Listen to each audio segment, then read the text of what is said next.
afternoon, ladies and gentlemen. Thank you for braving the cold and the crappy roads and everything. My name is Leah, and I'm honored to have been asked to have emceed this event tonight for the Kalmar Prairie Players. This is their 10th year in existence, and on behalf of the cast and crew, I would like to thank you. I'm lost. I'm totally lost today. Today's play is called The Little Dickens on the Air. It stars Keith and Rachel Froese, Angie Podgurney, Leah Keller, Tammy Bateman, Michael Kindell, Chris McCarricker, and introducing a newcomer to the Prairie Players family, Trish Fleming. The play was written by Chris McCarricker. We'd like to give a special thank you to Devin Tim Hortons, Brian and Jeanette Hicks for providing the coffee. Please do not use any flash photography during the performance. If there's any flashing to be done, it will be allowed in the actors' dressing rooms after the show. The bathrooms are located on the west wall of the building or outside along the east wall, where there is a nice view of the highway. There are 2 sets of 50-50 tickets going around with different colors. One is for the Open Access Youth Club, the other is for the Kalmar Christmas Elves. Please support one or both of these very worthwhile endeavors. Tickets will be available until the showtime and in the first intermission. The draw will be during the second intermission. How much are the tickets? The tickets are $1 a piece. Or is it? No, $5 for 10. 5 for 10. Now sit back and enjoy the tale of a bunch of New York radio actors from the early 50s as they overcome diversity to put on the famous story of Charles Dickens' A Christmas Carol.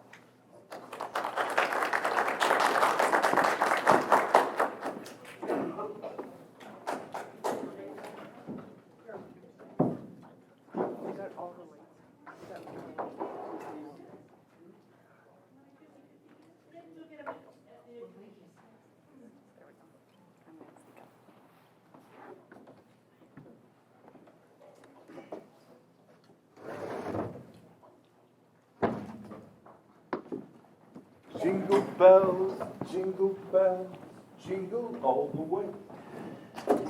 Oh, what fun it is to ride in a one-horse open sleigh. Jingle bells,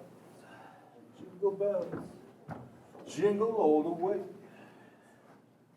Oh, what fun it is to ride. Oh, hey buddy, you care to give me a level? Sure.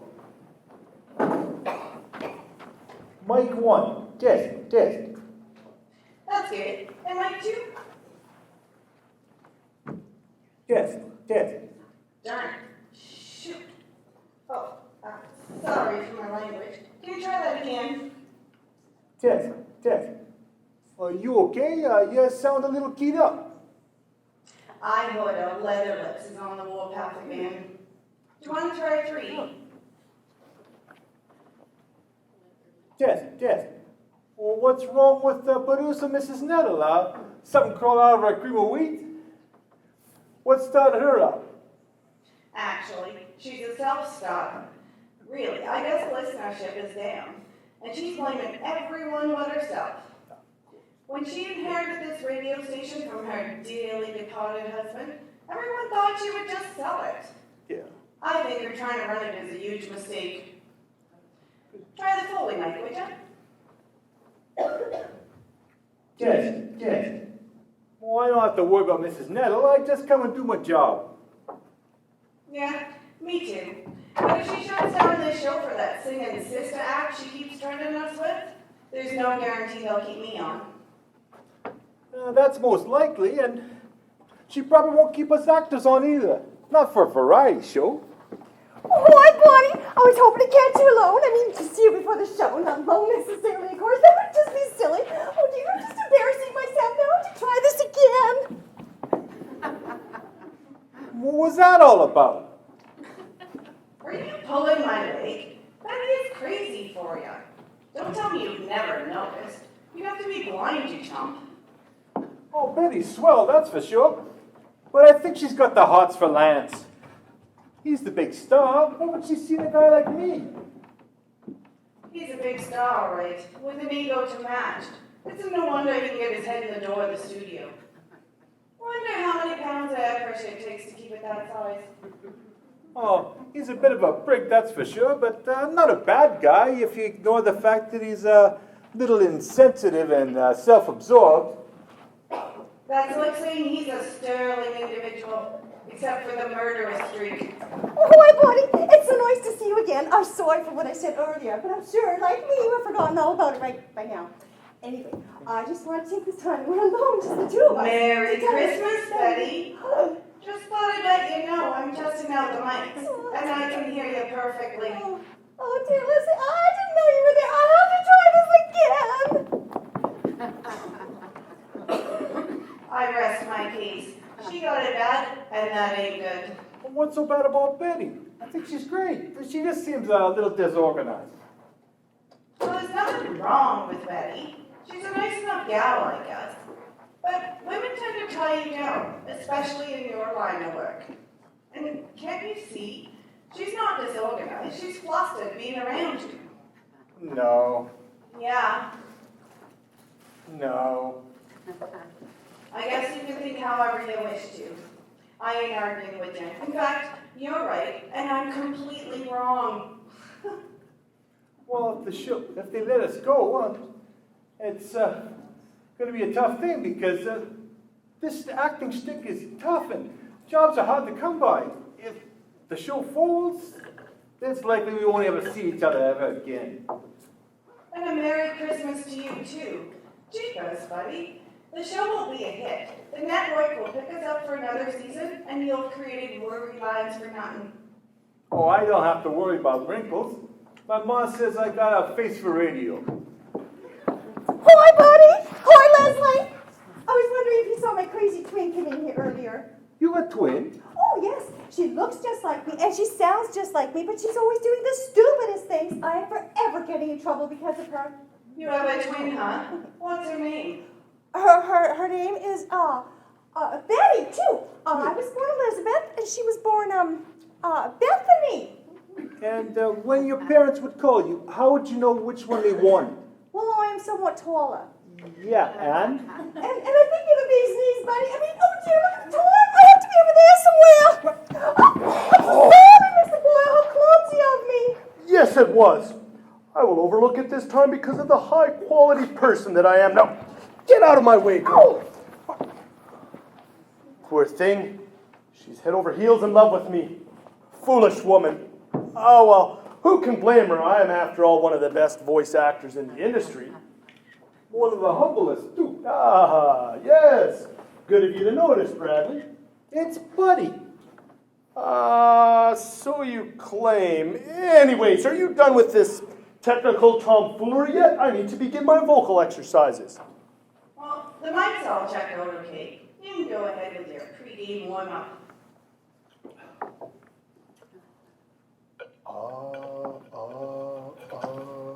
Hi, buddy. How are you? What the heck? Lance is doing his vocal exercises.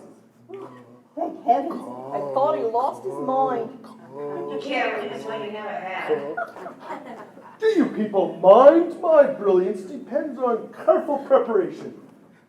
A good script probably helps. Oh, the script is irrelevant. With a voice like mine, I could read the telephone book and make people weep.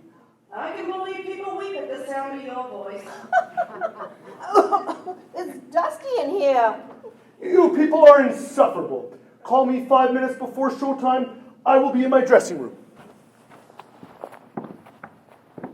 Jeepers, Clara. What kind of sister are you?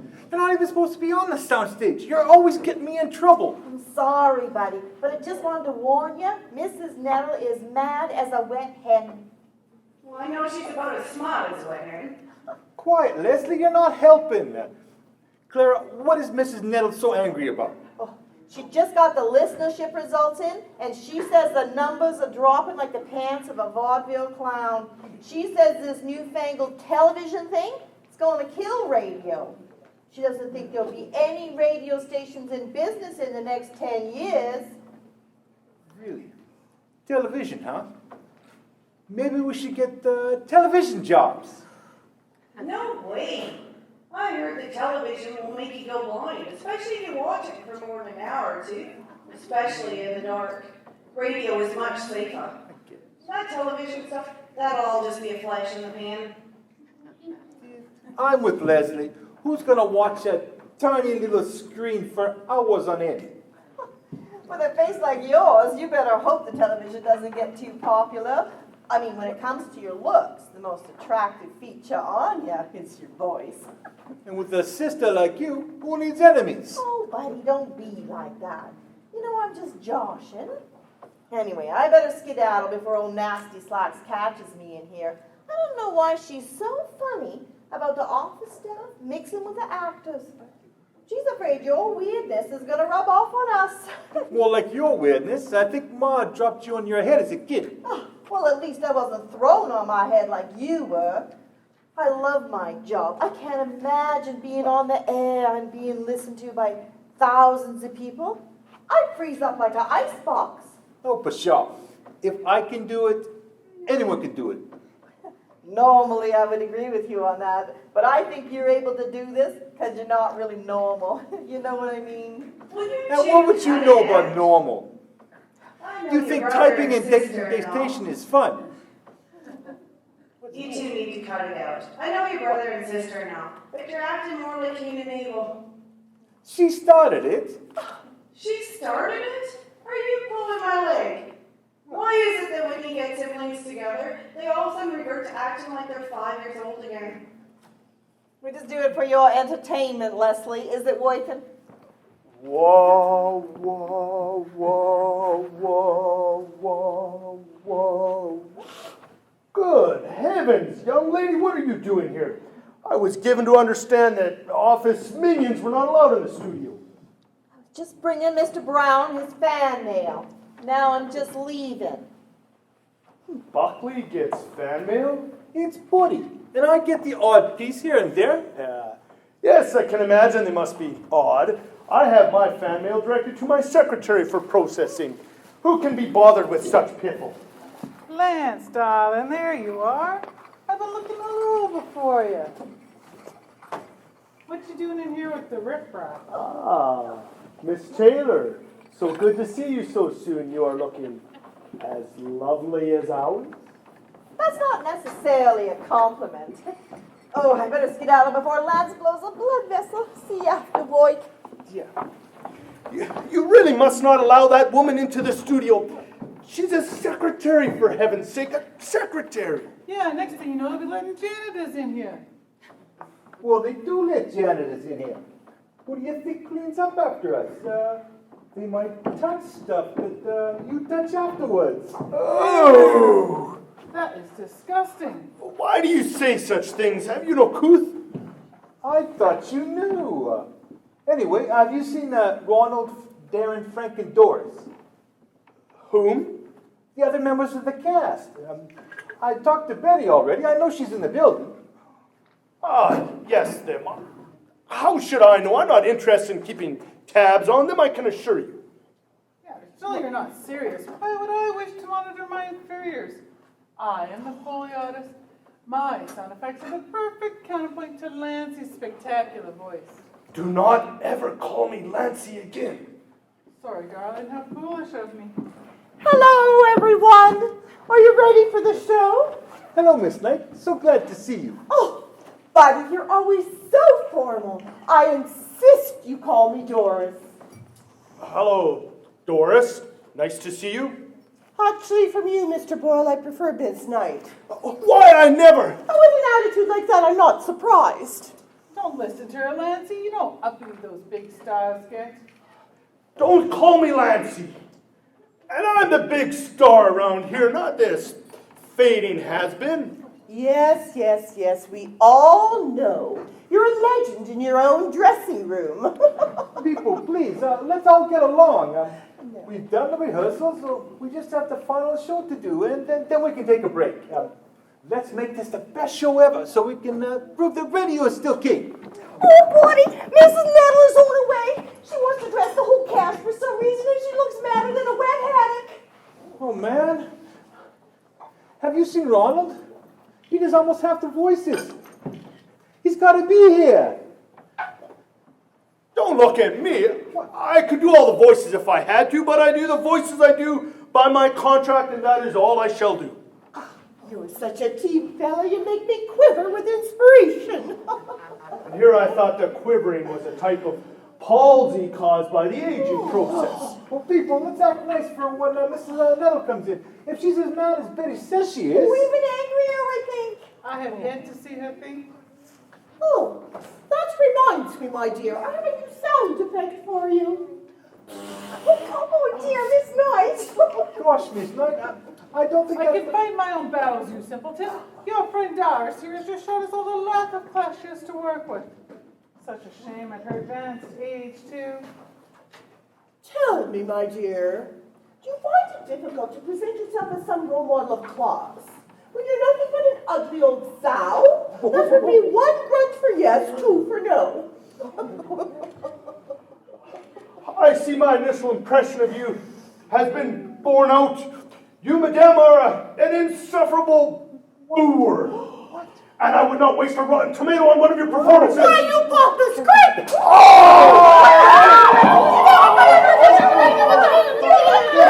People, what is going on in I here? cannot work under these outrageous conditions and stop calling me Lancy. Silence! You, what was happening just before I walked in? We were just doing our vocal exercises and shoulder massages. Come on, everybody. Stop that at once! You take me for a fool? Well, as a matter of fact, Herr Boyle, if your next words aren't complimentary on admission that you are a pompous dolt, then I will see to it that your severance check gets lost in the mail. did I mention how lovely you look today? Nice recovery, Lancy. There are Herr Niven, Herr Alexander, and Herr Nelson. They're not here right now, but we'll be sure they're here any second. They're not here? What do you mean they're not here? We're not sure where they are, but they're going to show up. They're probably in the bar somewhere. I thought I smelled liquor on them at last rehearsal. If ever I catch any one of them drinking on the job, they will be finished. We shouldn't be making such assumptions about those fellas. There could be all sorts of reasons why they're late. Yeah, like being in a drunk tank downtown. Or they were drinking and driving and crashed the vehicle? No, oh, yeah. As a matter of fact, Ronald told me that they were going to stop and visit at the orphanage and then stop at the homeless shelter and do some work there before coming here. Enough! I don't care what your difficulties may be. We go live in 10 minutes. And when the show starts, you better be ready. Or you'll see to it that none of you will ever work in radio again. You, Boyle, will step in if the others fail to arrive, or I must have them removed due to inebriation. I have a contract. I'm not surprised. If I could, I'd put a contract out on you, too.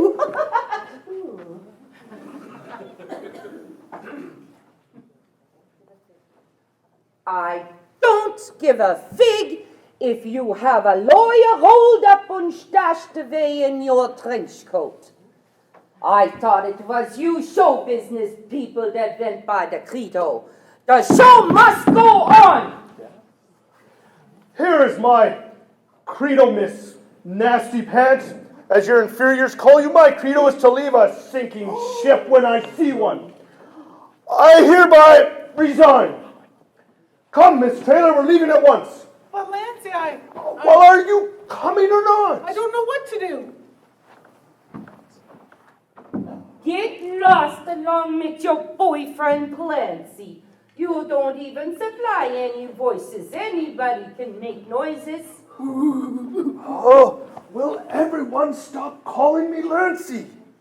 Look, you dreadful maypoi, you got no show without me. I was thinking of staying, but I wouldn't stay and work for a two-bit broom rider like you if it was the last job in the state. I will see to it that it is. Goodbye, one and all. Good luck doing a show without the star voice, where the only male voice is Buddy's, and where there's no sound effects. People will be switching over to listen to paint dry. I will be in my office listening to the program. And when the on-air sign lights up, you better be ready. And I better hear some accents, or else.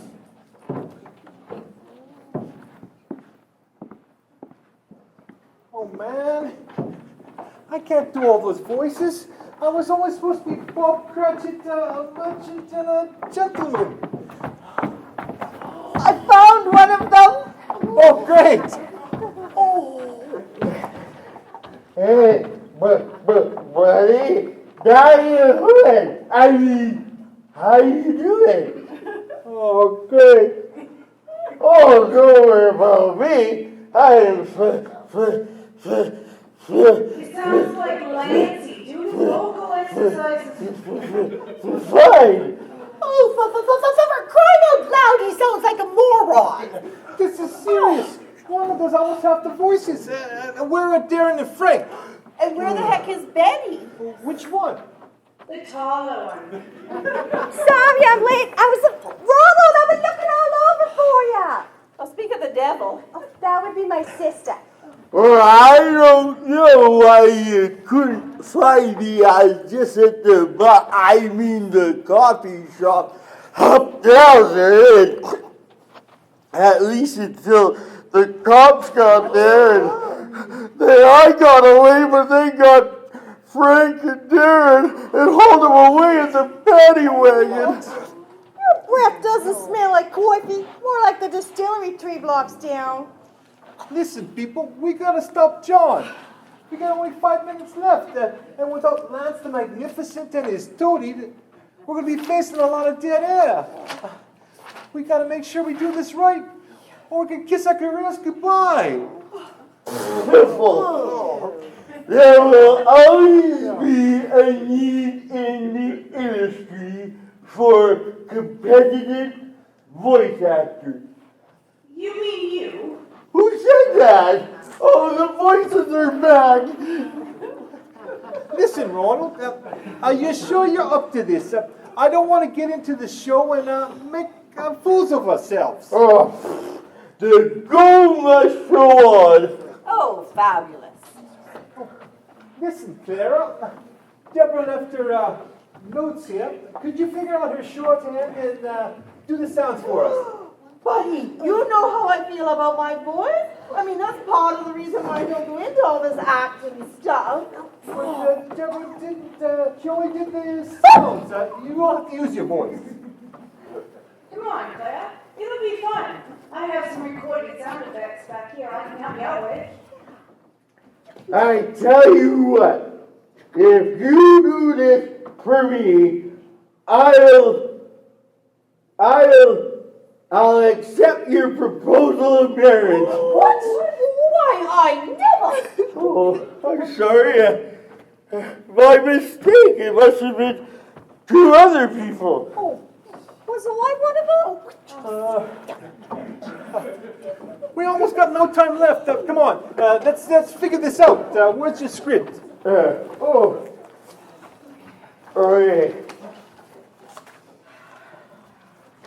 All right, I play this guy, this guy, this guy, and these guys.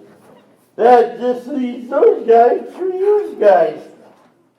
I can't do all those voices. Lancey could. That's sitting below the belt. Well, I could do a couple more if it'll help. I could do a couple from in here on the comm mic. I have to follow the script anyway. Hey, I have an idea, everybody. Come on, pay close attention. Hang on. We're about to go to commercial. And then we're on. Everybody get ready. Oh, no, I gotta go to the bathroom. I really gotta pee, man. No, I gotta go. don't mind time for that. This is an emergency. You can't go. You got the first line. Now, you can go during the scene with Fred. Yeah. Get ready. In 5, 4, 3, 2, 1, and this is station WJOY from New York City, presenting Manhattan Radio Theater presentation of A Christmas Carol, based on the story by Charles Dickens. Marley was dead. There is no doubt whatever about that. The register of his burial was signed by the clergyman, the clerk, the undertaker, and the chief mourner. Scrooge signed it, and Scrooge's name was good upon the exchange for anything he chose to put his hand to. Scrooge and Marley were partners for I don't know how many years. Scrooge was his sole executor, his sole administrator, his sole friend, and his sole mourner. There is no doubt that Marley was dead, however. This must be distinctly understood, or nothing wonderful can cover the story I am going to relate. Oh, but Scrooge was a tight-fisted hand at the grindstone, a squeezing, wrenching, grasping, scraping, clutching, covetous old sinner, hard and sharp as flint, from which no steel had ever struck out generous fire. Nobody ever stopped him in the street. No beggars implored him to bestow a trifle. No children asked him what it was o'clock. But what did Scrooge care? It was the very thing he liked. Once upon a time, of all the good days of the year, on Christmas Eve, old Scrooge sat busy in his counting house. 48.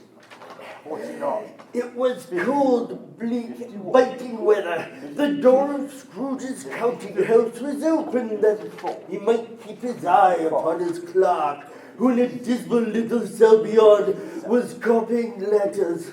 Scrooge had a very small fire, but the clerk's fire was so very much smaller that it looked like just one coal. But he couldn't replenish it, for Scrooge kept the coal box in his own room, guarded like a precious secret. A Merry Christmas, Uncle. God save you. It was Scrooge's nephew Fred who came upon him so quickly that this was the first intimation he had of his approach. Humbug! Christmas a humbug, Uncle. You don't mean that, I'm sure. I do. Merry Christmas. What right do you have to be merry? You're poor enough. Come then, what right do you have to be dismal? You're rich enough. Don't be cross, Uncle. What else can I be when I live in such a world as fools as this? Merry Christmas. What's Christmas time to you but a time for paying bills without money, a time for finding yourself a year older and not an hour richer. If I could work my will, every idiot who goes about with Merry Christmas on his lips should be boiled with his own pudding and buried with a stake of holly through his heart. Uncle! Nephew, keep Christmas in your own way, and let me keep it in mine. Keep it, but you don't keep it. Let me leave it alone then. Much good it may do you. Much good it has ever done you. There are many things from which I might have derived good, by which I have not profited, I dare say, Christmas among the rest, although it has never put a scrap of gold or silver in my pocket. I believe it has done me good, and will do me good, and I say, God bless it. Let me hear another sound from you, Cratchit, and you'll keep your Christmas by losing your situation. You are quite a powerful speaker, sir. I wonder you don't go into Parliament. Don't be angry, Uncle. Come, dine with us tomorrow. I have no interest in foolish merriment. But why? Why? Why did you get married? Because I fell in love. Because you fell in love. Good afternoon. Nay, Uncle, but you never came to see me before that happened. Why give it as a reason for not coming now? Good afternoon. I am sorry with all my heart to find you so resolute. We have never had any quarrel to which I have been a party, but I have made a trial in homage to Christmas, and I'll keep my Christmas humor to the last. So a Merry Christmas, Uncle. Good afternoon. And a Happy New Year. Good afternoon. Goodbye, Uncle. I shall press you no more. And goodbye, fine sir, toiling at his tasks. Merry Christmas to you and those you hold dear. And a happy birthday. And a happy Hanukkah. And Merry Christmas, sir. There's another fine fellow, my clock, with 15 shillings a week, and a wife and a family, talking about a Merry Christmas. I'll retire to Bedlam. A gentleman to see you, sir. Scrooge and Marley's, I believe. Have I the pleasure of addressing Mr. Scrooge or Mr. Marley? Mr. Marley has been dead these 7 years. He died 7 years ago, this very night. At this festive season of the year, Mr. Scrooge, it is more than usually desirable that we should make some slight provision for the poor and destitute who suffer greatly. Are there no prisons? Plenty of prisons, I'm afraid. And the union workhouses, are they still in operation? They are. Still, I wish I could say they were not. The treadmill and the pool are in full vigor then? Both very busy, sir. Oh, I was afraid when what you said at first that something had occurred to stop them in their useful course. I'm very glad to hear it. Since they scarcely furnish Christian cheer of mind or body to the multitude, a few of us are endeavoring to raise a fund to buy the poor some meat and drink and means of warmth. We choose this time because it is at this time of all others when want is keenly felt and abundance rejoices. What shall I put you down for? Nothing. You wish to be anonymous? I wish to be left alone. Since you asked me what I wish, sir, that is my answer. I don't merry myself at Christmas, and I can't afford to make idle people merry. I help to support the establishments I have mentioned. They cost enough, and those who are badly off must go there. Many can't go there, and many would rather die. If they would rather die, then they'd better do it, and decrease the surplus population. But, sir, It's not my business. It's enough for a man to understand his own business and not to interfere with other people's. Mine occupies me constantly. Good afternoon. And you, Cratchit, you'll want all day tomorrow, I suppose. If quite convenient, sir. It's not convenient, and it's not fair. If I was to stop half a crown for it, you'd think yourself ill-used, I'll be bound. Yes, sir. I mean, no, sir. And yet you don't think me ill-used when I pay a day's wages for no work. It's only once a year, sir. It means so much to the children. A poor excuse for picking a man's pocket every 25th of December. But I suppose you must have the whole day.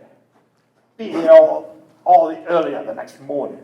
the clerk promised that he would, and Scrooge walked out with a growl. Oh, humbug. The office was closed in a twinkling. Bob Cratchit ran all the way home, stopping only to take a joyous slide on a patch of ice with some neighborhood children. You're listening to the Manhattan Radio Theater's Players' Performance of A Christmas Carol, based on Charles Dickens' classic novel. Stay tuned for station identification and a word from our sponsors. This is the long break with the short newscast, isn't it? Oh, I think so. We better keep an eye on Ronald, though. He's inclined to wander off. So going tremendously, is it? Yes, it is, Ronald, but you can't have anything more to drink. You're already lit up like an evening in Paris. Yeah, you should really give us the flask. The last thing you need is another drink. Oh, don't be silly. I'm as sober as the sun. Besides, I ain't giving up my flash. I ain't going out there alone. Come on, Ronald. Our careers might depend on it. Now, look here, Ronald. You don't want any more of that horrid stuff to drink now, do you? How about if we all go for a drink after the the show. What do you say? Make you guys a deal.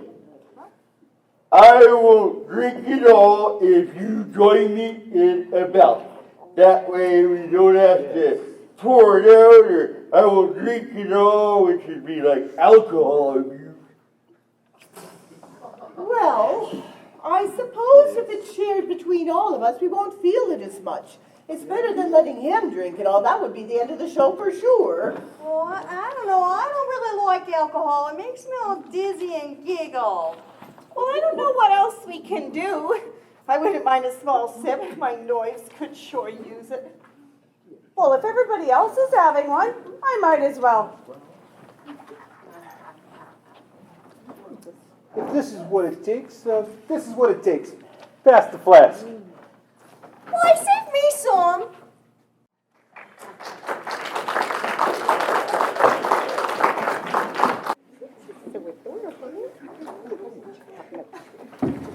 Jeepers! The commercials are almost over. What?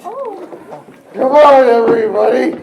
Get your places. This show is going to start in 80 seconds. And if there's a mistake to alcohol, it won't be mine. Okay, kids. In 5, 4, 3, 2, 1, and. Now stay tuned for Manhattan Radio Theater Players' presentation of A Christmas Carol. Scrooge took his melancholy dinner in his usual melancholy tavern, and having read all the newspapers, went home to bed. Oh. He lived in chambers which had once belonged to his deceased partner. Now, it is a fact that there was nothing at all particular about the knocker on the door, except that it was very large. It is also a fact that Scrooge had seen it night and morning during his whole residence at that place. Then let any man explain to me, if he can, how it happened that Scrooge, having his key in the lock of the door, saw in the knocker not a knocker, but Marley's face. Scrooge! Oh. As Scrooge looked fixedly at this phenomenon, it was a knocker again. To say that he was not conscious of a terrible sensation to which he had been a stranger from infancy would be untrue. But he put his hand upon the key he had relinquished, turned it sturdily, walked in, and lighted his candle. It was nothing. Up Scrooge went, not caring a button for the lack of effect his lone candle had against the oppressive darkness. Darkness is cheap, and Scrooge liked it. But before he shut his heavy door, he walked through his rooms to see that all was right. Then, quite satisfied, he closed his door and double-locked himself in, which was not his custom. Thus secured against surprise, Scrooge put on his dressing gown and slippers and his nightcap, and sat down before the fire to take his gruel. As he threw back his head, his glance happened to rest upon a disused bell that communicated with the chamber in the highest story. It was with great astonishment and a strange, inexplicable dread he saw the bell begin to swing. It swung so softly at the outset that it scarcely made a sound, but soon it rang out loudly, and so did every bell in the house.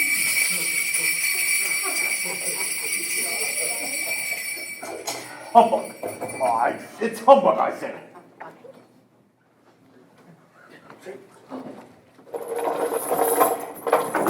Humbug still.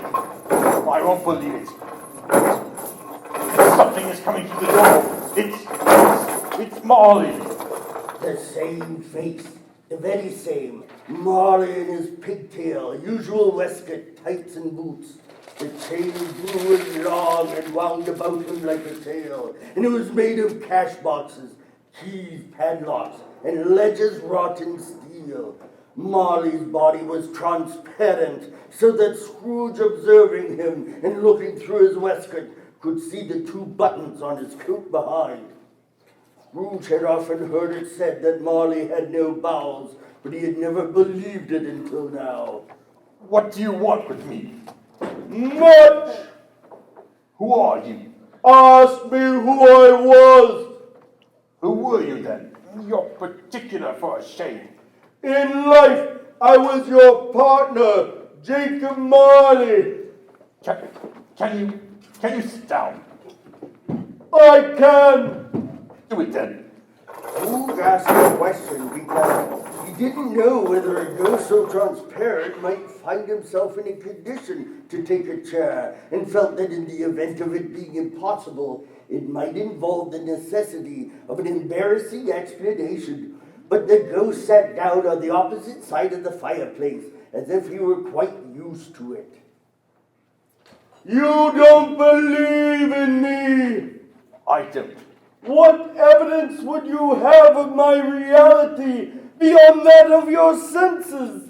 I don't know. Why do you doubt your senses? Because a little thing affects them. A slight disorder of the stomach makes them cheat. You may be a bit of undigested beef, a blot of mustard, a crumb of cheese, a fragment of underdone potato. There's more of gravy than the grave about you, whatever you are. Scrooge was not much in the habit of cracking jokes, nor did he feel in his heart by any means waggish then. The truth is that he tried to be smart as a means of distracting his own attention and keeping down his terror, for the spectre's voice disturbed the very marrow of his bones. You see this too? I do, You are not looking at it. but I see it notwithstanding. Well, I have but to swallow this and be for the rest of my days persecuted by a legion of goblins, all of my own creation. Humbug! I tell you, humbug!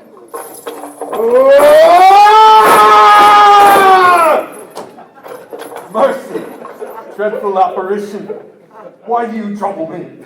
Man of the worldly mind, do you believe in me or not? I do. I do. I must.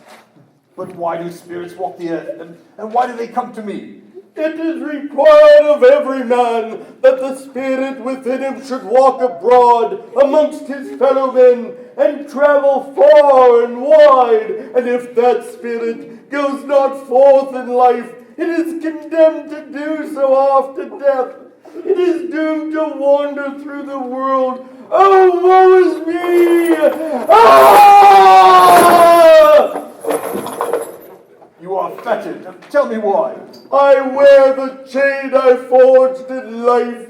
I made it link by link and yard by yard. I girded it on my own free will, and of my own free will I wore it. Is its pattern strange to you? Do you know the weight and length of the strong coil you bear yourself? It was full as heavy and as long as this 7 Christmas Eves ago. You have labored on it since. It is a ponderous chain. Jacob. Oh, Jacob, tell me more. Speak comfort to me, Jacob. I have none to give. Very little is permitted me. I cannot rest. I cannot stay. I cannot linger anywhere. My spirit never walked beyond our counting house. Oh, mark me! In life my spirit never roved beyond the narrow limits of our money-changing hull, and weary journeys lie before me. 7 years dead, and traveling all the time. The whole time, no rest, no peace, incessant torture of remorse. Ah! Oh, captive bound and double-ironed, not to know that any Christian spirit working kindly in its little sphere, whatever it may be, will find its mortal life too short for its vast means of usefulness. Not to know that no space of regret can make amends for one's life's opportunities misused. Yet such a man was I. Oh, such was I. But you were always a good man of business, Jacob. Business? Mankind was my business. The common welfare was my business. Charity, mercy, forbearance, benevolence for all my business. The dealings of my trade were but a drop of water in the comprehensive ocean of what is my business. You look pained so, Jacob. Why do you come to me now? At this time of the rolling years when I suffer most, why did I walk through crowds of fellow beings with my eyes turned down? I don't know. Hear me! My time is nearly gone. I will. But don't be hard upon me, Jacob. I pray thee. I am here tonight to warn you that you have yet a chance and hope of escaping my fate. A chance and hope of my procuring Ebenezer to do my efforts. You were always a good friend, Jacob. You will be haunted by 3 spirits. Is that the chance and hope you mentioned, Jacob? It is. I think I'd rather not. Without their visits, you cannot hope to avoid the path I tread. Expect the first tomorrow when the bell tolls 1. Couldn't I take them all at once and have it over with? Expect the second on the next night at the same hour, the third upon the next night when the last stroke of 12 has ceased to vibrate. Look to see me no more, and for your own sake, remember what has passed between us. When it had said these words, the apparition walked backwards from him, and at every step it took, the window raised itself a little, so that when the spectre reached it, it was wide open. It beckoned Scrooge to approach, which he did. The air was filled with phantoms, wandering hither and thither in restless haste, and moaning as they went. Every one of them wore chains like Marley's, and cried piteously at being unable to assist a wretched woman with an infant upon the doorstep. Their misery was clearly that they sought to interfere for good in human matters and had lost that power forever. The spectre listened for a moment, joined in the mournful dirge, and floated out upon the bleak, dark night. Scrooge closed the window and went straight to bed, without undressing, and fell asleep upon the instant. We will now pause for station identification. This is WJOY in New York. You're listening to A Christmas Carol. Dickens' famous classic, brought to you by Manhattan Radio Theater Plato. Scrooge awoke at the sound of the tolling of 1. Light flashed up in the room upon the instant, and the curtains of the bed were suddenly drawn aside by a hand. Scrooge, straightening up, found himself face to face with the unearthly visitor who drew them. He was a strange figure, like a child, yet not so like a child. It was like an old man. Its hair, which hung down its back, was white as if with age, and yet the face had not a wrinkle in it. Are you the spirit, sir, whose forthcoming was foretold to me? I am. Who and what are you? I am the ghost of Christmas past. Long past? No, your past. What business do you have with me? Your welfare. Would not my welfare be better served by a night of unbroken rest? Your reclamation, then. Take heed. Rise and walk with me.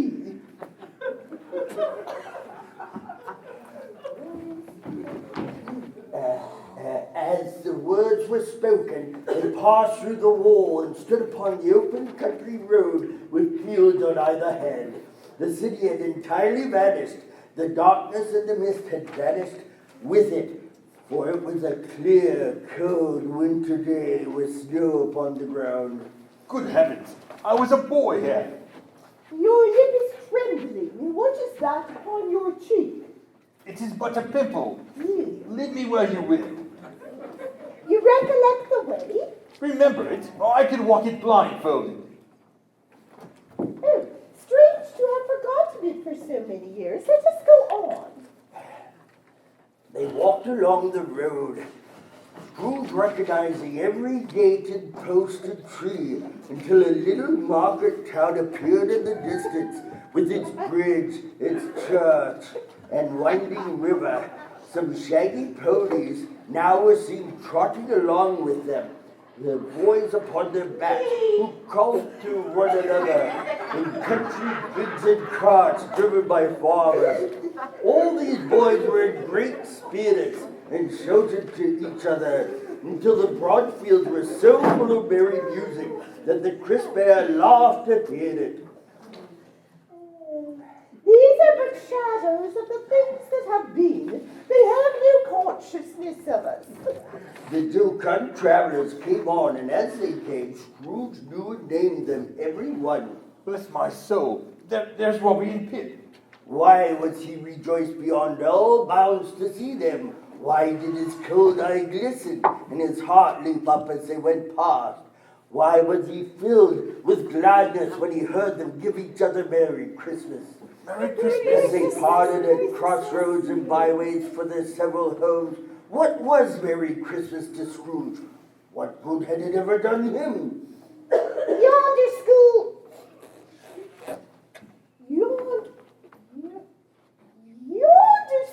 is quite deserted. A solitary child neglected by his friends is left there still. I know it's... They went. The ghost and Scrooge across the hall to a door at the back. It opened before them and disclosed a long, bare, melancholy room made bare still by lines of plain desks. At one of these, a lonely boy was reading near a feeble fire, and Scrooge sat down and wept to see this poor, forgotten self as he used to be. I wish, but it's too late now. What is the matter? Nothing. There was a boy singing a Christmas carol at my door last night. I should have liked to have given him something, that's all. A good sign. Let us see another Christmas. Scrooge's former self grew larger at the words. That same room became a little darker, a little more dirty. He was not reading now, but walking up and down despairingly. Scrooge glanced anxiously towards the door. It opened, and a little girl, much younger than the boy, came darting in and putting her arms about his neck and kissing him all over and over. Dear brother. Dear brother. Ben! Oh, I have come to bring you home, dear brother, to bring you home. Oh, little Ben. Oh, yes, home for good and all, home for ever and ever. Father is so much kinder than he used to be, that home's like heaven. He spoke to me so gently one dear night when I was going to bed that I was not afraid to ask him once more if you might come home, and he said, yes, you should, and sent me the coach to bring you, and you are never to come back here. But first, we're to be together. Oh, the Christmas love will have the merriest time in the world. You're quite a woman, little Ben. Oh, here comes the headmistress. Bring down Master Scrooge's box there. Always a delicate creature, whom a breath might have withered.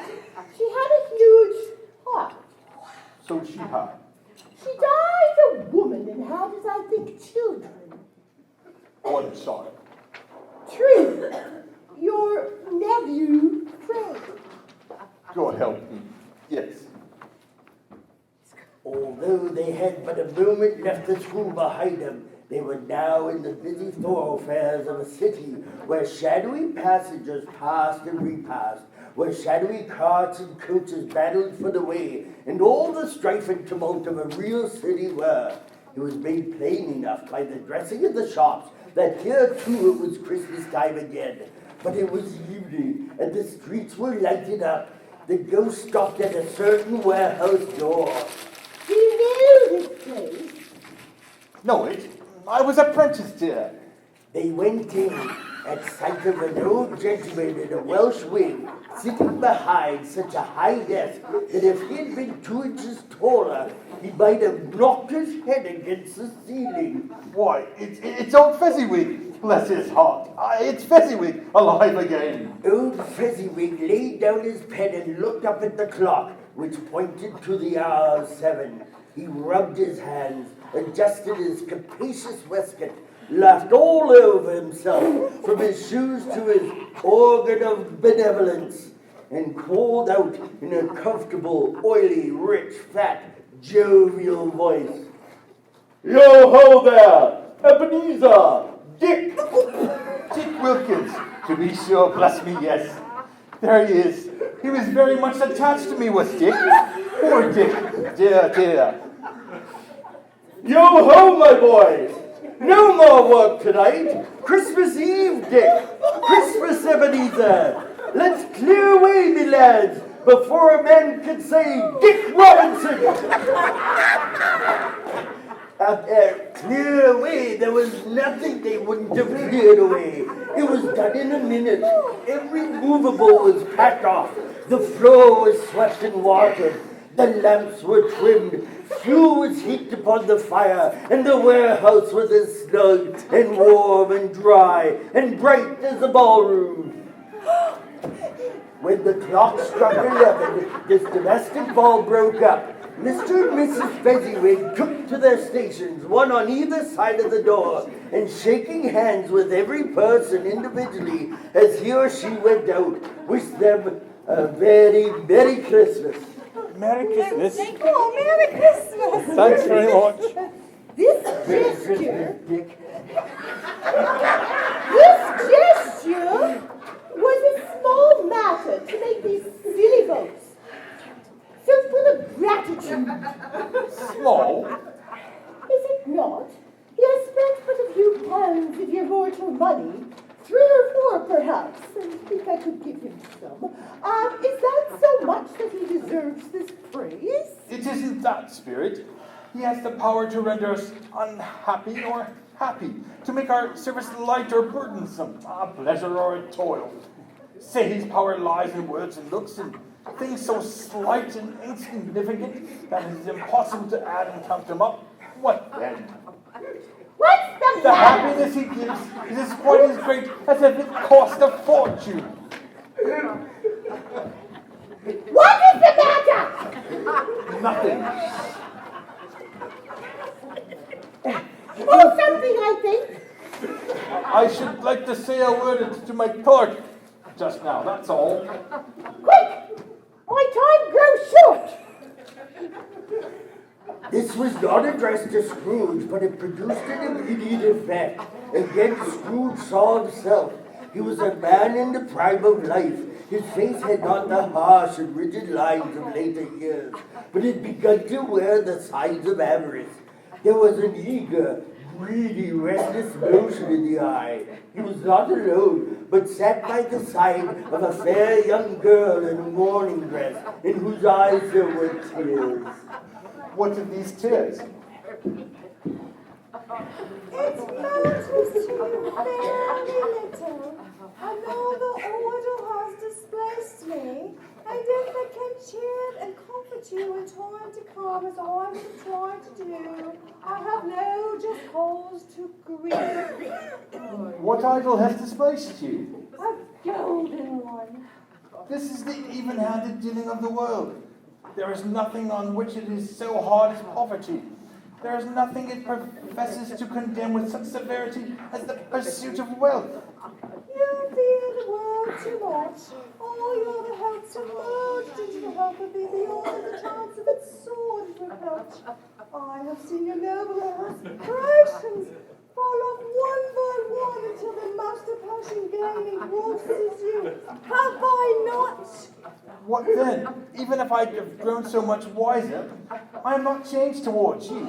Our contract is an old one. It was made when we were both poor and content to be so, until in good season we could improve our worldly fortune by our patient industry. I was a boy. Oh, your own feelings tell you that you are not what you are. I am. That which promised happiness when we were one apart is fraught with misery now that we are two. How often and how keenly I have thought of this, I will not say. It is enough that I have thought of it. It can release you. Have I ever sought release? In words now, never. In what then? In a changed nature, if it had never been between us, tell me, would you seek me out and try to win me now? It matters not. You think not. I would gladly think otherwise if I could, heaven knows. But if you were free today, tomorrow, yesterday, can even I believe that you would choose a dowerless girl? You, who in your very confidence with her weigh everything by gain. I release you. With a full heart for the love of him you once were, may you be happy in the life you have chosen. Spirit, show me no more. Conduct me home. Why do you delight to torture me? I told you, these are the shadows of the things that have been. They are what they are, do not blame me. Remove me. I cannot bear it. He turned upon the ghost, and seeing that it looked upon him with a face in which in some strange way there were fragments of all the faces it had showed him, Scrooge began to wrestle with it. Leave me. Take me back. Haunt me no longer. In the struggle, Scrooge was overcome by an irresistible drowsiness, and then of being in his own bed before he sank into a heavy sleep. He awoke once more when the bell struck 1. Bang. As he lay upon his bed, he considered a blaze of ruddy light which had streamed upon his sheets. Though only light, it was more alarming than a dozen ghosts. At last he began to think the source of his ghostly light might be in the adjoining room from whence it shone. He grimly got up and shuffled to the door, then opened it. Oh! It was his own room, but it had undergone a surprising transformation. The walls and ceiling were so hung with living green, crisp leaves of holly, mistletoe, and ivy reflected back the light as a mighty blaze went roaring up the chimney. Heaped up on the floor were turkeys, geese, game, poultry, brawn, great joints of meat, suckling pigs, long reams of sausages, mince pies, plum puddings, barrels of oysters, cherry-cheeked apples, and seething bowls of punch. In easy state upon this couch there sat a jolly giant who bore a glowing torch in the shape not unlike Plenty's horn. Come in and know me better, man. And the ghost of Christmas present. Look upon me. You have not seen the like of me before. Never. Have you never walked forth with the younger members of my family? Meaning, for I am very young. My elder brothers, born in these later years. I don't think I have. I'm afraid I have not. Have you had many brothers, Spirit? More than 1,800. A tremendous family to provide for. Spirit, conduct me where you will. I went forth last night on compulsion. I learned a lesson which is working now. Tonight, if you have anything to teach me, let me profit by it. Touch my robe. Scrooge held fast. The lush greenery and bounty all vanished instantly. In less than a blink, they stood in the city streets on Christmas morning outside of Bob Cratchit's house. Cratchit's wife was dressed out but poorly in a twice-turned gown, but brave in ribbons, which are cheap and make a goodly show for sixpence. And she laid the cloth, assisted by Belinda Cratchit, second of her daughters, also brave in ribbons, while Master Peter Cratchit plunged a fork into the saucepan of potatoes. And now 2 smaller Cratchits, boy and girl, came tearing in, screaming that outside the baker's they had smelled the goose and known it for their own. Basking in luxurious thoughts of sage and onion, these young Cratchits danced about the table. Okay, what has ever got your precious father then, and your brother Tiny Tim, and Martha wasn't as late last Christmas by half an hour? Yes, Martha, Mother. Hurrah! There's such a goose, Martha. Why, bless my heart alive, my dear, how late you are. Come, give us a kiss, my dear, now. I can put away all my worry. Oh, we had a deal of work to finish up last night. Hard to clear why this morning, Mother. It was a dreadful bore. Well, never mind. So long as ye sit yourself down before the fire, my dear, and have a little bit of warm. Lord bless ye. No, it is for the coming. We must play game on him. Hide, Martha, hide. Hello, my dears. Why, where's our Martha? Oh, not coming. Not coming? Not coming upon Christmas Day? Here I am, Father. I couldn't bear to tease you any longer. Here now, Tim. Go with the other little ones and get cleaned up for supper. And how did little Tiny Tim? How did little Tim behave in church today? As good as all the better. Somehow he gets blocked from sitting by himself so much, and thinks the strangest things you ever heard. He told me coming home that he hoped that people saw him in the church because he was a cripple, and it might be pleasant to them to remember upon Christmas Day who made lame beggars walk and blind men see. He's growing strong and hearty, isn't he, Martha? His little crutch was heard upon the floor, and backing Tiny Tim escorted by his brother and sister. Bob joyously compounded some hot mixture in a jug with gin and lemons, and put it on the hob to simmer. Master Peter, the two ubiquitous young Cratchits, went to fetch the goose, with which they soon returned in high procession. At last dinner was all done. Bob Cratchit called a family circle. At his elbow stood the family display of glass, 2 tumblers, and a custard cup without a handle. These held the hot stuff from the jug, as well as golden goblets would have done. Bob served it out with beaming looks, while chestnuts on the fire crackled noisily. Then Bob raised his tumbler. A Merry Christmas to us all, my dears. God bless us. Merry Christmas. Oh, Merry God Christmas. bless us. God bless us, everyone. Spirit, tell me if Tiny Tim will live. I see a vacant seat in the poor chimney corner, and a crutch without an owner, carefully preserved. If these shadows remain unaltered by the future, the child will die. No, oh no, kind spirit. Say he will be spared. If these shadows remain unaltered by the future, none other of my race will find him here. What then? If he be like to die, he had better do it and decrease the surplus population. Oh, spirit, I cannot bear to hear those words I spoke.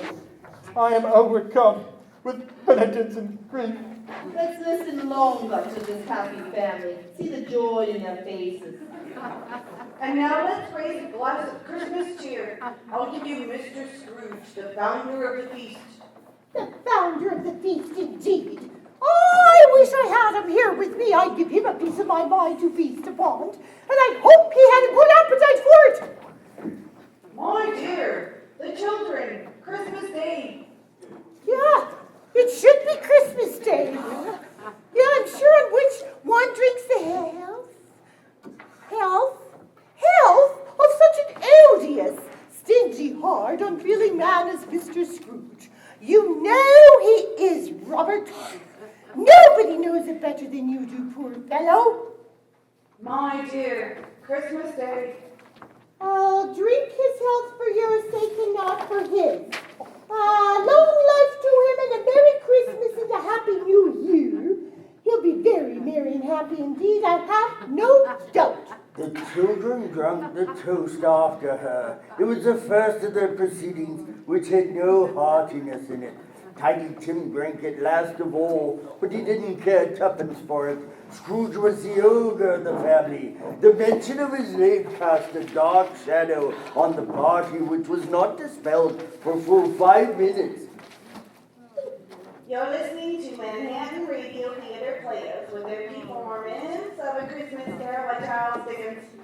Please stay tuned for station identification and a word from our office. Okay, Studio 2 has speed for about 3 minutes ads and whatnot. Oh, good, I could use a drink. Good heavens, Ron. How many of those flasks you got? That's a state secret. I'm very disappointed in you, Ronald. Another flask. Is it full? Will there be enough for everyone? Oh gosh, Betty, I think you may have enough. I know my limits. Here, watch me touch my nose. Ow! Oh dear, right in the eye. Yeah, Betty, let me have a look. Oh, buddy, your lips are so close to mine. Gee, Betty, I don't know if we should be doing this sort of thing here, Betty. Would you two like a little bit of privacy while we do this show for thousands of listeners? My heart is broken. I'm being spoiled. I'm in pain. Give me that flask. Buddy, do something!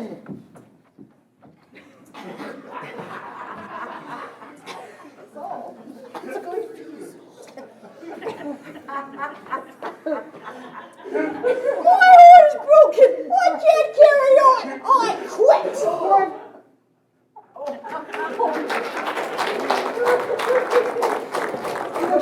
You can't quit. We need you. Not only do we need her, but we need her in about 3 minutes. You know what, buddy? You know nothing about me. I, however, know about me. I feel me deeply, buddy. Right in my heart. You know what I'm saying? Actually, my dear, I think your heart's more over here. Gee, Betty, how about we finish this show and then we can discuss the things about your needs and stuff. Oh, everybody talks about their needs. Nobody cares about my needs. Of course we care about your needs, Ronald. In fact, we think so highly of your biggest need, we're helping you drink it. Don't mind a small sip. You know, Betty, I have needs too. But I'll be darned if I'm going to let my infatuation with a man come between me and a great performance. It just ain't worth it. Boy, Grump, you're right, Doris. Hey, girl! Who does that buddy think he is anyway? Lance Boyle?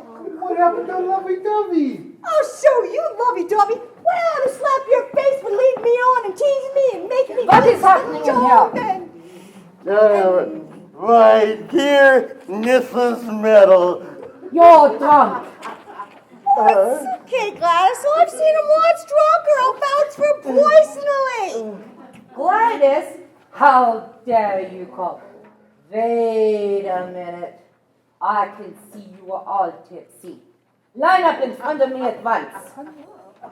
Sorry, Miss Meadow, but we have to start.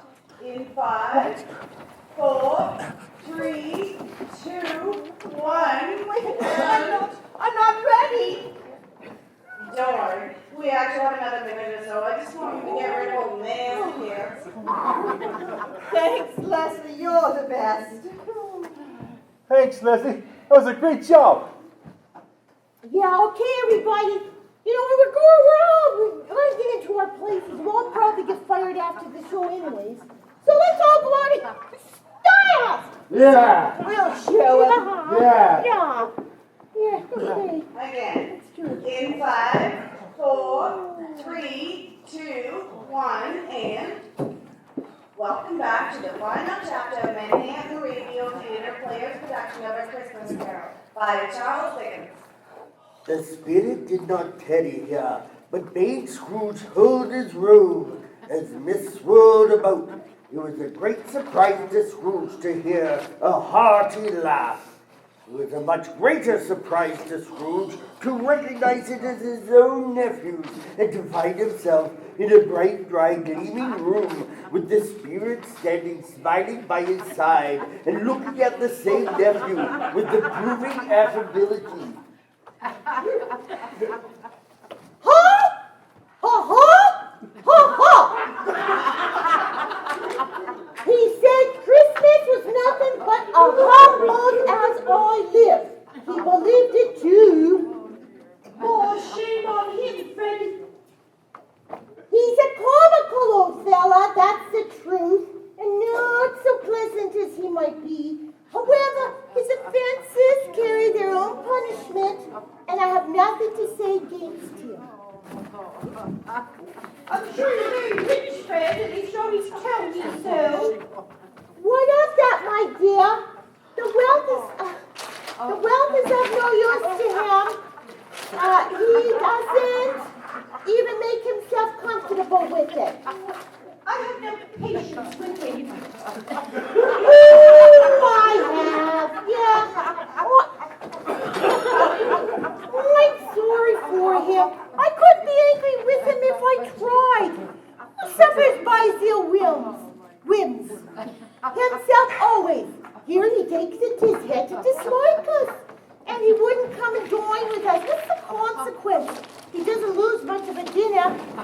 Indeed, he loses a very good dinner. Well, I'm very glad to hear it because I haven't any great faith in these young housekeepers. What do you think, Papa? Forgive me, I am a bachelor, and so am a wretched outcast who has no right to express an opinion on such a subject. Do go on, Fred. He never finishes what he begins to say. He's such a ridiculous fellow. I was only going to say that the consequence of his taking a dislike to us and not making merry with us is as I think he loses some pleasant moments, which could do him no harm. I mean, to give him the same chance year after year after year, whether he likes it or not, for I pity him. If it only puts him in the vein to leave his poor clerk 50 pounds, I certainly believe it. That's something. And I think I shook him yesterday. It was their turn to laugh now at the notion of his shaking Scrooge, but being thoroughly good-natured and not much caring what they laughed at, so that they laughed at any rate. He encouraged them in their merriment and passed the bottle joyously. He has given us plenty of merriment, I'm sure, and it would be ungrateful not to drink to his health. Here's a glass of mulled wine, ready? To our hand at the moment, and I say, Uncle Scrooge! Uncle Scrooge! Uncle Scrooge had become so light of heart that he would have pledged the unconscious company in return and thanked them in inaudible speech if the ghost had given him time. But the whole scene passed off in the breath of the last words spoken by his nephew, and he and the spirit were again upon their travels. Scrooge noticed while he remained unaltered in his outward form, the ghost grew clearly older. Scrooge had observed this change but never spoke of it until they left the children's 12th night party, when looking at the spirit as they stood together in an open place, he saw that its hair was gray. Are spirits' lives so short? My life upon this globe is very brief. It ends tonight. Tonight? Tonight at midnight. Hark, the time is drawing near. Forgive me if I am not justified in what I ask, but I see something strange and not belonging to yourself protruding from your skirts. Is it a foot or a claw? It might be a claw, but the flesh there is upon it. Look here. From the foldings of its robe, it brought two children, wretched, abject, frightful, hideous, miserable. They knelt down at its feet and clung to the outside of its garment. You man, look here. Look down here. They were a boy and a girl, ragged, scowling, wolfish, but prostrate too in their humility. No perversion of humility in any grade had monsters half so horrible. Scrooge started back appalled. He tried to say that they were fine children, but the words choked themselves rather than be parties to a lie of such enormous magnitude. Spirit, are they yours? They are man's, and they cling to me for protection. The boy's ignorance and the girl is want. Beware them both, but most of all, beware this boy. Have they no refuge or resource? Are there no prisons? Are there no White Houses? Scrooge looked about him for the ghost and saw it not. As the last stroke ceased to vibrate, he remembered the prediction of old Jacob Marley, and lifting up his eyes, beheld a solemn phantom, draped and hooded, coming like a mist along the ground towards him. Merciful heaven! The phantom slowly, gravely, silently approached. When he came near him, Scrooge bent down upon his knee. It was shrouded in a deep black garment, which concealed its head, its face, its form, and left nothing visible save one outstretched hand. I am in the presence of the ghost of Christmas yet to come.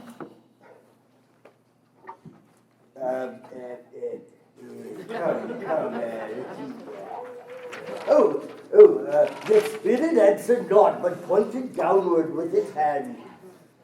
You are about to show me the shadows of things that have not yet happened, but will happen in time before us. Is that so, Spirit? The upper portion of the garment was contracted for an instant in its folds, as if the spirit had inclined its head. That was the only answer he received, although well used to ghostly company by this time. Scrooge feared the silent shape so much that his legs trembled beneath him. Ghost of the future, I fear you more than any specter I've seen. But as I know your promise is to do me good, and as I hope to live to be another man from what I was, I'm prepared to bear you company, and to do with a thankful heart. Would you not speak to me? It gave him no reply. The hand was pointed straight before them. Lead on. The night is waning fast, and it is time precious to me. I know.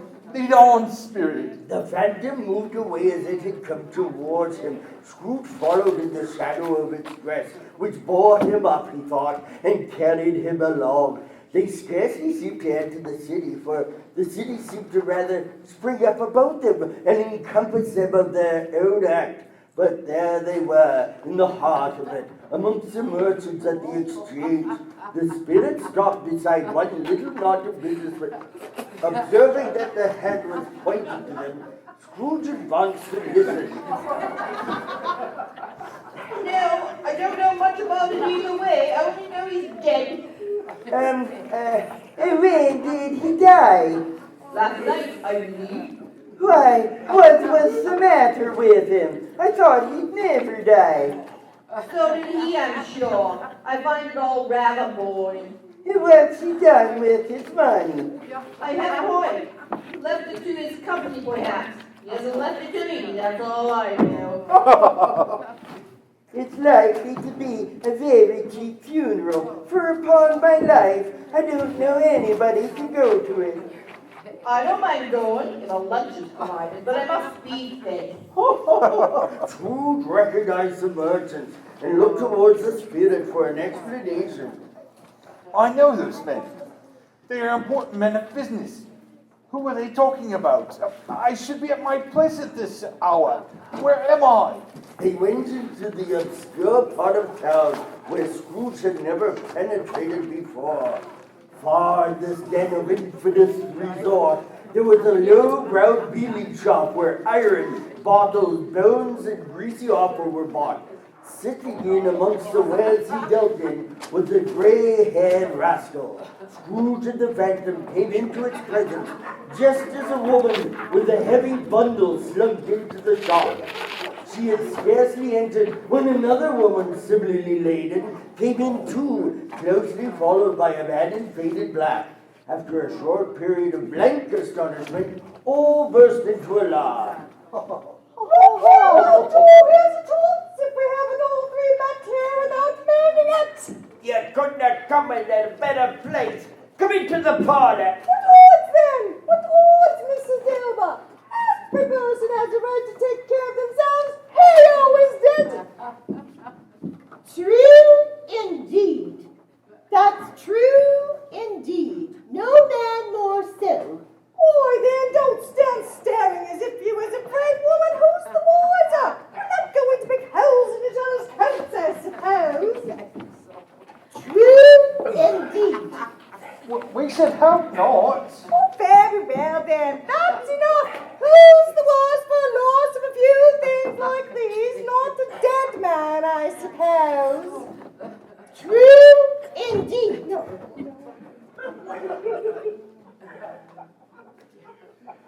Oh, if he wanted to keep him after he was dead, why wasn't he natural in his lifetime? If he had been, he'd have had somebody to look after him when he was struck with death, instead of lying there at his last there, alone by himself.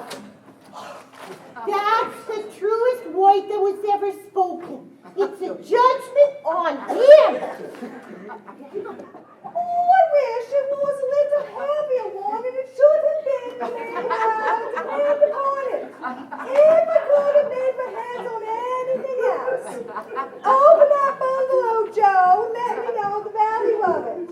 Speak out plain. I'm not afraid to be the first, nor afraid for them to see it. We knew pretty well that we were helping ourselves before we met here, I believe. It's no sin. Open the bundle, Joe. What you need to be first, I shall be the vanguard of trust and openness. Well, very kind of you. I have just these few things. Let's say, seal, pencil case, a pair of sleeve buttons, brooch. There, that's your account, and I wouldn't give you another sixpence if I was to be boiled for not doing it. Who's next? I have this bundle here, Joe. Yeah, what do you call this? Bed curtains?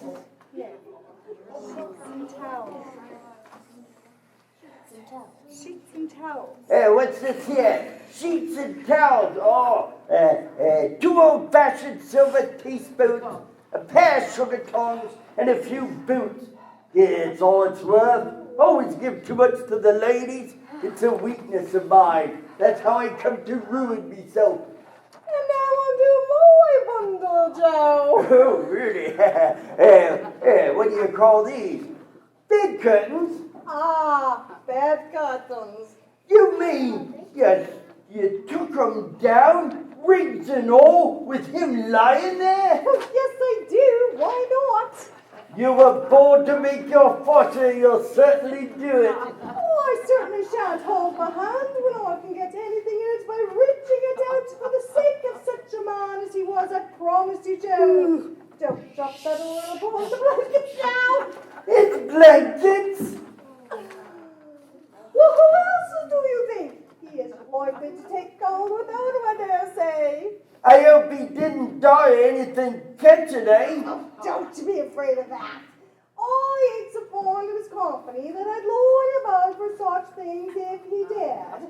Ah, you may look through that shirt till your eyes ache, but you won't find a hole in it nor a threadbare place. It's the best he had, and a fine one too. They'd have wasted it if it hadn't been for me. Yeah, what do you call wasting it? Oh, putting it on went to be bargained, to be sure. Somebody was fool enough to do it, but I took it off again. Calico ain't good enough for such a purpose. It ain't good enough for anything. That's quite as becoming to the body. He can't look uglier than he did in that one. Ha! Ha! This is the end of it, you allowed to prove prophet us that he was dead. Spirit, I see. The case of this unhappy man might be my own. My life tends that way now. If there is any person in this town who feels emotion caused by this man's death, show that person to me, Spirit. I beseech you. The phantom spread its dark robe before him for a moment, revealing a room where a mother and her children were. A long-expected knock was heard upon the door. She hurried to meet her husband, a man whose face was careworn, though he was young. There was a remarkable expression in it now, a kind of serious delight of which he felt ashamed and which he struggled to repress. The news, is it good or is it bad? Bad. We are quite ruined. No, there is hope yet, Carolyn. If he relents upon our loan for just a week, there is. Nothing is past hope if such a miracle has happened. He is past relenting. He is dead. She was a mild and patient creature, but was thankful in her soul to hear the news, and she said so with clasped hands. She prayed forgiveness in the next moment and was sorry, but the first was the emotion of her heart. But the half-drunken woman who I told you of last night said to me, when I tried to see him and obtain a week's delay, and what I thought was a mere excuse to avoid me, turns out to have been quite true. He was not only ill, but dying then. To whom will our debt be transferred?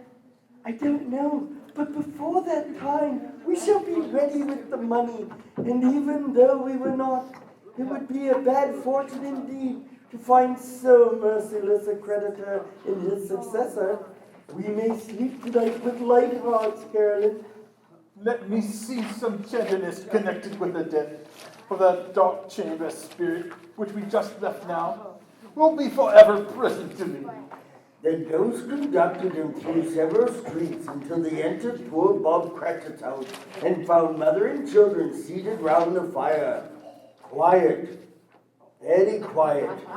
The noisy little Cratchits were still as statues in one corner and sat looking up at Peter, who had a book before him. The mother and her daughters were engaged in sewing. And he took a child and set it in the midst of them. Shall I stop, Mother? No, dear. It's just the color that hurts my eyes. Oh, my soul. Not poor tiny Jim.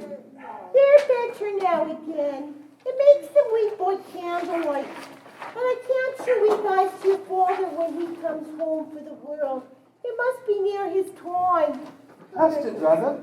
But I think he walks a little slower than he used. Oh, These last few evenings, Mother. I'm sorry. I've known him to walk with Tiny Tim upon his shoulder very fast indeed. And so have I, often. But he was very, very light to carry, and his father loved him so it was no trouble at all. And there is your father at the door, thank God. She hurried out to meet him, and they all tried to see who could help him sit the most. Then the two young Cratchits got up on his knees and laid each child a little cheek against his face. My dear, I wish you could have gone. It would have done you good to see how green a place it is. But you'll see it often. I promised him that I'd walk there on a Sunday. My little child, my little tiny Tim. Not the boy.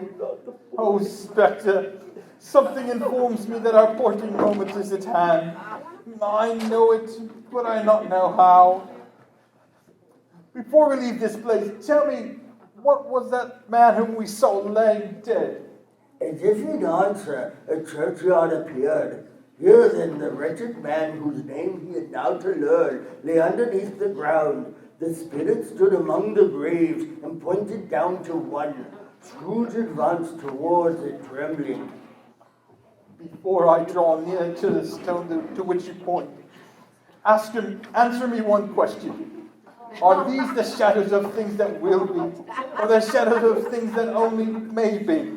Still the ghost pointed downward to the grave by which it stood. Men's courses will foreshadow certain ends, to which if preserved in they must lead. But the courses be departed from, the ends will change.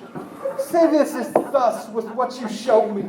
The spirit was immovable as ever. Scrooge crept towards the grave, trembling as he went, and following the finger right upon the stone, the neglected grave, his own name. No, spirit, hear me. I am not the man I was. Why show me this if I am all past hope? For the first time, the hand appeared to shake. Good spirit, assure me that I yet may change the shadows that you have shown me. By an altered life, I will honor Christmas in my heart and try to keep it all the year. I will live the past, the present, and the future. The spirits of all three will strive within me. I will not shut out the lessons that they teach. Oh, tell me why we sponge away the writing on the stone. In his agony, he caught the spectral hand. It sought to free itself, but he was strong in his entreaty, and it shrunk, collapsed, and dwindled down into a bedpost. My bedpost! Yes, my bed, my room, my time to make amends. He was so fluttered and so glowing, with good intentions, his broken voice could scarcely answer his call. He had been sobbing in his conflict with the spirit, and his face was wet with tears. They are not torn down. My bed curtains are not torn down, rings and all. They are here. I am here. The shadows of things that would have been may be dispelled. They will be. I know they will. His hands were busy with his garments all this time, turning them inside out, putting them on upside down, tearing them, mislaying them, making them parties to every kind of extravagance. I don't know what to do. I am as light as a feather. I am as happy as an angel. I am as merry as a schoolboy. I am as giddy as a drunken man. A Merry Christmas, everybody. Hello there. Whoop. Hello. He had pushed into the sitting room and was now standing there perfectly winded. There's the saucepan the grill was in. There's the door by which the ghost of Jacob Marley entered. There's the corner where the ghost of Christmas present sat. There's the window where I saw the wandering spirits. It's all right. It's all true. It all happened. Really? For a man who had been out of practice for so many years, it was a splendid laugh, a most illustrious laugh, the father of a long, long line of brilliant laughs. I don't know what the day of the month it is. I don't know how long I've been among the spirits. I don't know anything. Oh, never mind. I don't care. Hello. Whoop. Hello there. He was checked in his transports by the churches ringing out the lustiest peals he had ever heard. Oh, glorious, glorious. Running to the window, he opened it and put out his head. No fog, no mist, only clear, bright, jovial, stirring cold, and merry bells. Oh, glorious, glorious. Scrooge spied an urchin in the street. You boy, what's today? I? What's today, my fine fellow? Today? Why, Christmas Day. It's Christmas Day. I haven't missed it. The spirits have done it all in one night. They can do anything they like. Of course they can. Of course they can. Hello. Hello, my fine fellow. Hello. Do you know the poachers in the next street, but one by the corner? I sure hope I did. A remarkable boy. Do you know whether they sold the prize turkey that was hanging up there? Not the little prize turkey, the big one. What? The one as big as me? It's hanging there now. Is it? Go and buy it. Walker. No, I'm in earnest. Go and come back with the man, and I'll give you a shilling. Come back with him in less than 5 minutes, and I'll give you half a crown. I'll send it to Bob Cratchit. He shan't know who sent it. It's twice the size of Tiny Tim. He dressed himself all in his best, and at last got out into the streets. The people were by this time pouring forth. Walking with his hands behind him, Scrooge regarded everyone with a delighted smile. Good morning, sir. Merry Christmas to ya! Scrooge said of all the blithe sounds he had ever heard, those were the blithest in his ears. He had not gone far when, coming on towards him, he beheld the gentleman who had walked into his counting house the day before. It sent a pang across his heart to think how this old gentleman would look upon him when they met. But he knew what path lay straight before him, and he took it. My dear sir, how do you do? I hope you succeeded yesterday. It was very kind of you. Merry Christmas to you, sir. Mr. Scrooge? Yes, that's my name, and I fear it may not be pleasant to you. Allow me to ask your pardon, and will you have the goodness to accept a gift in the amount of... Dear Scrooge whispered in his ear, Lord bless me, my dear Mr. Scrooge, are you serious? If you please, and not a farthing less. A great many back payments are included in it, I assure you. He went to the church and walked about the streets, and watched the people hurrying to and fro, and patted children on the head, and questioned beggars, and found that everything could yield him pleasure. He turned his steps towards his nephew's house. He passed the door a dozen times before he had the courage to go up and knock. Is your master at home, my dear? Yes, sir. Where is he, my love? He's in the dining room, sir, along with the mistress. I'll show you up the stairs, if you please. Thank you. He knows me. He turned the doorknob shakily, but entered. They were looking at the table, which was spread out in great array. Fred. Why, bless my soul, who's that? It's I, your Uncle Scrooge. I have come to dinner. Will you let me in, Fred? Let him in. It's a mercy he didn't shake his arm off. Scrooge was at home in 5 minutes. Wonderful party, wonderful games, wonderful happiness. But he was early at the office next morning. Oh, how he wanted to catch Bob Cratchit coming late. That was the very thing he had set his heart upon. And he did it. The clock struck 9. No Bob. 1/4 past. No Bob. He was full 18 minutes and a half behind his time. Scrooge sat with the door wide open that he might see him come in. Mr. Cratchit, what do you mean by coming here at this time of day? I'm very sorry, sir. I'm behind my time. You are. Yes, I think you are. Step this way, if you please, Mr. Cratchit. It's only once a year, sir. It shall not be repeated. I was making rather merry yesterday, sir. Now, I'll tell you what, my friend. I'm not going to stand for this sort of thing any longer. And therefore, I am about to raise your salary. Bob trembled and got a little nearer to the ruler. He had a momentary idea of knocking Scrooge down with it, holding him and calling to the people in the court to help and to go get a straight waistcoat. A Merry Christmas, Bob. A merrier Christmas, Bob, my good fellow, than I have ever given you for many a year. I'll raise your salary and endeavor to assist your struggling family. And we will discuss your affairs this very afternoon over a bowl of Christmas punch. Make up the fires and buy another coal scuttle before you've got another eye, Bob Cratchit.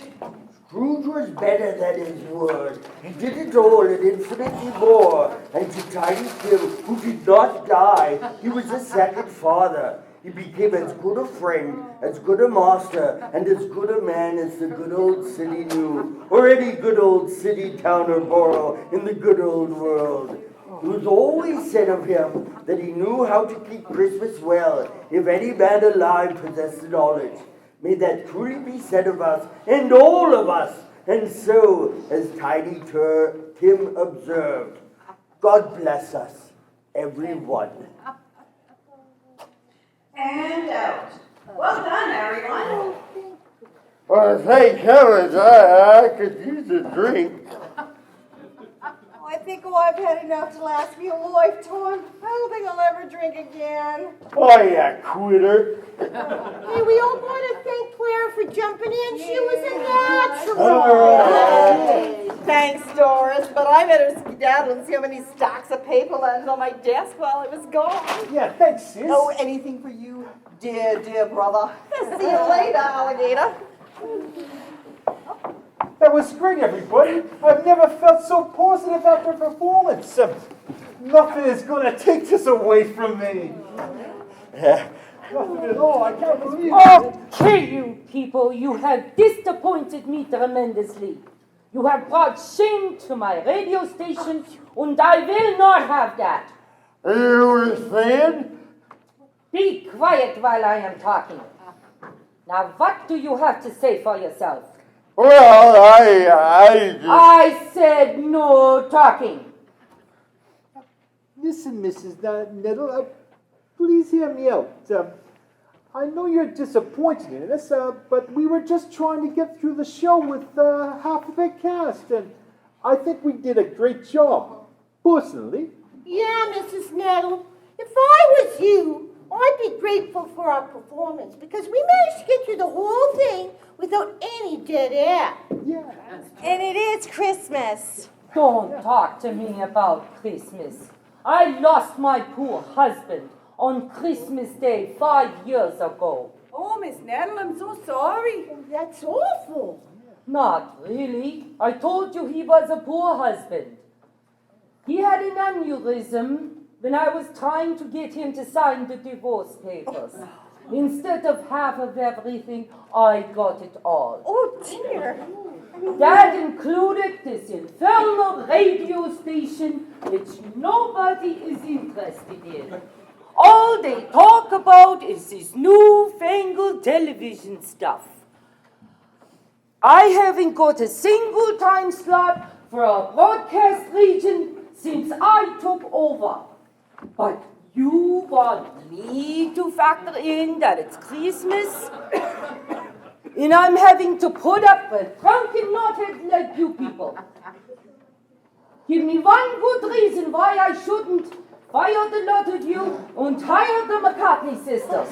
Mrs. Nettle, this just came over the wire. We didn't just beat everybody in the region. We beat everybody in the country. There's a reason right there to keep us. Well, that is pretty impressive, I will admit. However, it's not good enough. What? Rules are rules, and you're all still fired. Ha! Gotcha. Be back in the studio the Tuesday after the New Year for a new season.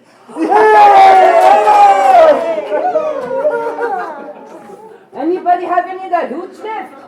As a matter of fact, I got some bourbon and some whiskey, and over here we got some more whiskey. I will take all those, thank you very much. Huh? I am confiscating these for the party in my office. Come on, everybody, let's conga! All right, hey!